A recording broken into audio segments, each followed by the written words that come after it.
What if your child's favorite storybook could help them learn the speech sounds they've been struggling to say? Today we'll explore how books can become more than a bedtime routine. It can be a practical tool for building speech sound awareness through repetition, rhyming, rhythm, and alliteration. Even if your child seems to be developing right on schedule, it makes sense to intentionally show them and teach them correct sounds as they grow. The more they hear and notice accurate speech, the stronger the foundation they build for clear communication. However, many parents find speech sound development to be ambiguous, and they don't feel equipped to support it. So they wait, and just wait, hoping that the child is going to get it on their own. Today, I'm showing you one easy way you can jump in and use what you already have at home in a routine you already do, and that is reading stories. We're not adding one more thing to your day. This episode will show you a few simple ways to turn story time into speech time, without drills and without pressure, making learning feel natural, both for you and for your child, and doing it in ways that build connection, so you both have fun in the process. I have a feeling you are going to love this episode, because I love using books to help our children grow. So I think you'll like it too.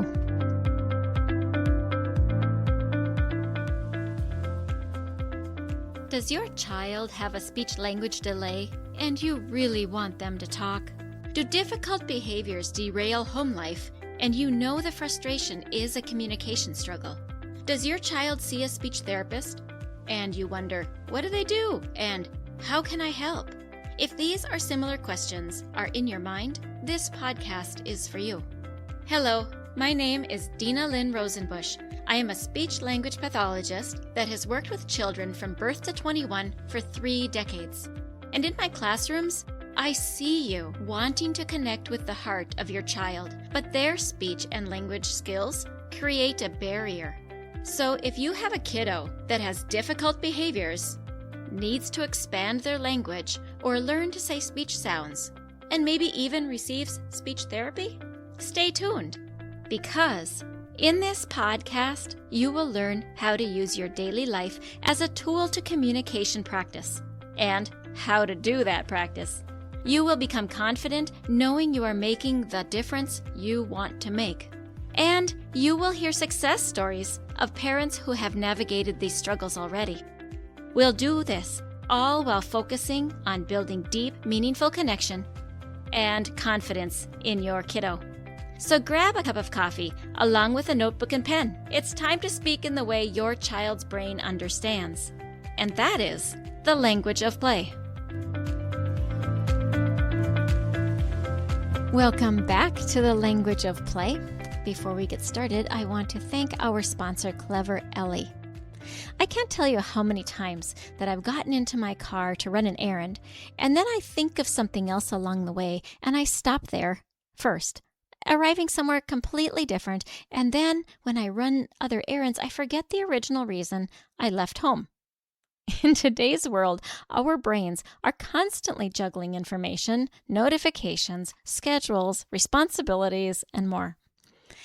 What many people don't realize is that the same human tendency can sometimes lead a loving parent to forget a child in the back seat. That's why I appreciate Clever Ellie. It is a car charger that stays in your vehicle and gives a gentle voice reminder to check the back seat when you're getting out of the car. If this sounds like a simple, practical tool that could support your family, or you think it would be a good gift for someone you know having a baby, follow the link in the show notes to learn more about Clever Ellie. And as a bonus, the Language of Play listeners can receive a free charging cable with their purchase. And now an invitation from me. If you've been Googling words like, the kids won't listen, or help my child communicate better, or simply you're wondering, what do I do next? I would love to help. Together, we'll uncover what's getting in the way of your child's listening development, or speech development, or language development. so that you can stop guessing and you can start confidently helping your child make real progress. My coaching is designed to help you understand your child better, strengthen their listening skills, and give you the practical strategies you can naturally use in everyday life. You don't have to figure it out alone. So if you're looking for personalized support, I would love to work with you through one-on-one coaching. Or if you'd rather learn alongside other parents on a similar journey, you can join the waitlist for my next group coaching program. Either way, you will gain knowledge and confidence and support to help your child communicate with greater clarity and better expression and have more joy in the process, which is what we all want on our parenting journey. You end up feeling more connected as a family and having so much more fun. See the show notes for details. Now let's dive into today's episode on speech sound development and discover how children's books, already sitting on your shelf at home now, can become some of your best tools for helping your child develop clearer speech. I'm glad you're here. I think this episode is fun because we're talking about something that surprises so many parents. And that is when the children's books on your shelf already there become powerful tools for helping your child develop clearer speech. They are powerful in every part of communication development. And so I think I'm going to talk about the power of books in some subsequent episodes coming up here, addressing other areas of communication development. But today I'm going to focus on just speech. I actually got the idea right in the middle of developing this, and I started thinking, boy, that would probably be a good series. So I'm probably going to start another series. I know I said I wasn't for a while, but I still think that this might be the way to go because it's practical and it's fun. So here we go. The main mission for you, moms and dads, is to learn how to identify what a book naturally does. All of our books that we read to our children does something naturally. It might be that it is teaching about telling the truth versus lying. So it naturally teaches that particular social skill. It can also be that the book naturally teaches rhyme and rhythm and sing-song. And that teaches the flow of language, the sound of language. It might be that the book is full of alliteration, and that means that all the first sounds in the book are the same. That is a precursor to reading. That is helping your child identify sound patterns and that initial sound. Still, other books might be naturally using colorful adjectives to help kids build the skill of visualization so that they start to see in their mind what we are reading to them. This episode comes from a presentation that I recently gave about using literature to build speech, language, and listening skills. But today we're only going to focus on speech sounds. And I think I'm going to address the other ones in those subsequent episodes like I just mentioned a moment ago. So specifically, how do you use literature or books for building sounds? I'll walk you through a couple of simple ways. Now, please know that there are many, many ways that your speech pathologist does this, but there's only a couple that I'm going to address in this episode. And the reason for that is if I give you 5 things to do, if you're like me and most other people, you can do nothing because it's hard to decide which one is the right thing for right now. But if I give you one thing and maybe 2 things, you can decide what you're going to do and actually follow through, which is so much more important, to actually follow through with one thing. So as you listen, I want you to think about one sound that your child has that you are wanting some support in. And I want you to think about one child. And then you can come back and think about the other child later. But in order to get yourself anchored into beginning on a good, solid foundation, think one of your children and think one sound skill. The goal in your reading is not any longer going to be reading the book from cover to cover, because the goal in our reading is now going to be helping your child hear sounds more clearly, notice the sounds that you're presenting to them, and then you're going to encourage them by practicing those sounds naturally through the books, enjoying them the way you naturally have already. And a note here, if you've already tried reading and modeling sounds or other speech activities without seeing much progress, don't worry. We'll also talk about why strategies help many children and why some children need more targeted approach to making real progress. So at this point, grab your favorite book and settle in, and we're going to explore how story time can become one of the easiest, most enjoyable ways to build clearer speech. The foundation for our children learning speech sounds is learning how to listen, and they listen to patterns and they listen to sounds as they're developing. We want to import lots and lots of rhythm and lots of sound play into their language. One type of sound play is rhyming. And this is why Dr. Seuss and Mother Goose is actually quite a solid foundation for teaching your children to listen to sounds. In recent years, it's been a common experience for me to find parents skipping Mother Goose and Dr. Seuss because they don't know the purpose, they don't know the power of it. And since it's not logical and the parents find it not worthwhile, that they assume it's not for the kids too. But when you are developing sounds for your kiddos, books that rhyme is sound play. And throwing rhyming into your everyday life in the middle of what you're doing is also sound play. It helps our children to gain that foundational skill of listening. You've probably seen many of the books that you read have rhythm and pattern, especially if they are fiction books. So books like 1 Foot, 2 Foot, Red Foot, Blue Foot has rhythm. The Cat in the Hat has rhyming. Over in the meadow, in the sand, in the sun, lived an old mother turtle and the little turtle one. If you're familiar with that old book, that one has rhyming and sound play all the way through it as you sing this book. Now let's say your child is having trouble with a particular sound, and let's say it's the K sound. Now, there's no magic in me choosing the K sound. I just did to give you an example. So let's say K is that sound, and you're reading a rhyming book.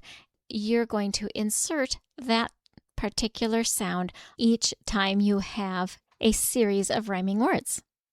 That is one strategy. You are adding fun and humor and sound play to a book that is already silly, and you're going to insert the sound that you want your child to say correctly. You're not asking them to repeat you. You're just giving them a ridiculous amount of examples. Imagine you're going to be dripping the example right into their ears, into their brain, so that they get the right example over and over and over.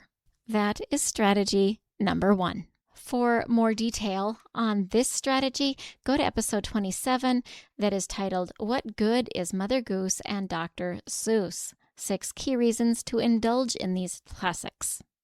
Or episode 218, Terry Lilga, Why Rhyme is So Important, Using Literature to Teach Beyond the Words.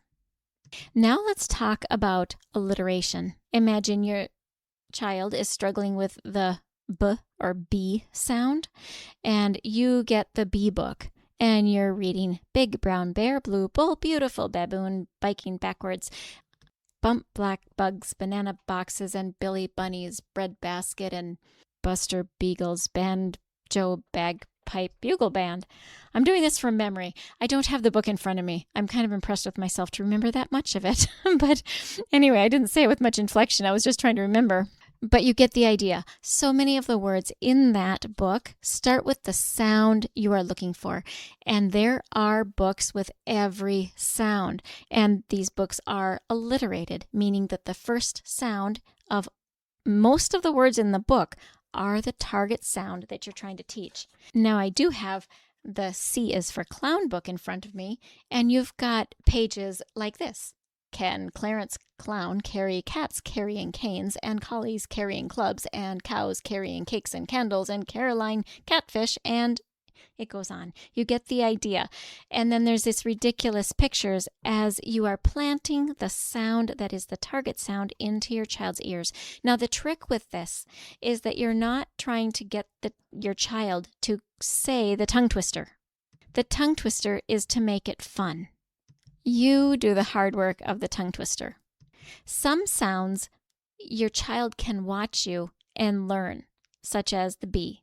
But some other sounds are not as obvious.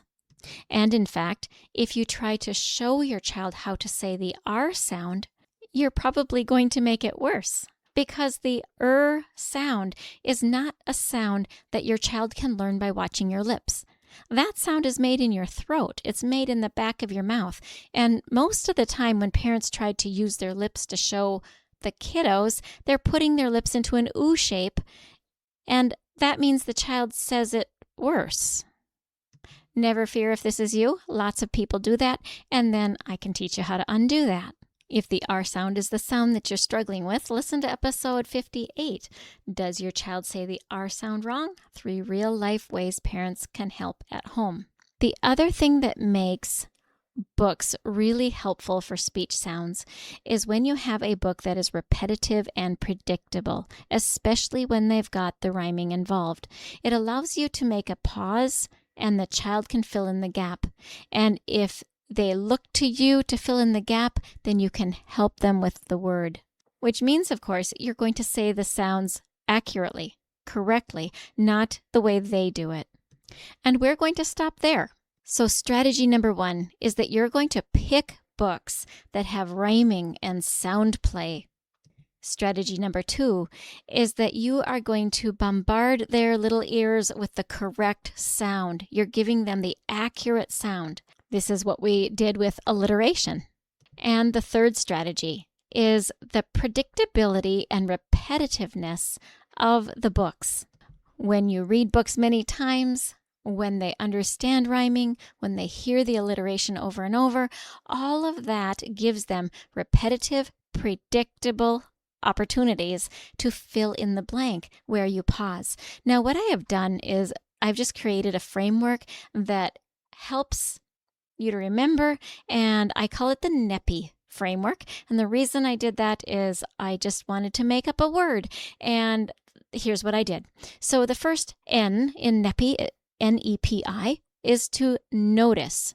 Notice, in this case, the books that have sound play, rhythm, rhyming, alliteration. And you're going to focus on those books when your child has a speech sound that they are trying to say correctly, or you notice that they're not saying correctly.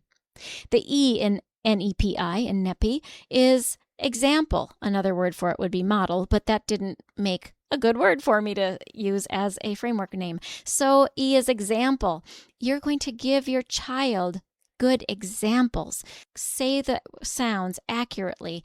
You're giving them the target that you want them to copy. P in NEPI is pause. Give your child time to look, to listen, copy if they want to, if they will. It gives them processing time for what were those sounds? What did she do? So P is pause. And the last is I, and that is interact. The interaction needs to be enjoyable. It needs to be fun. You're enjoying this connection time. It's not about completing the book. It is about playing with the pages and sounds in the book. And that is how you're going to use literature to teach speech sounds. Now, there are so many more ways. Maybe I'll just give you one more before we go.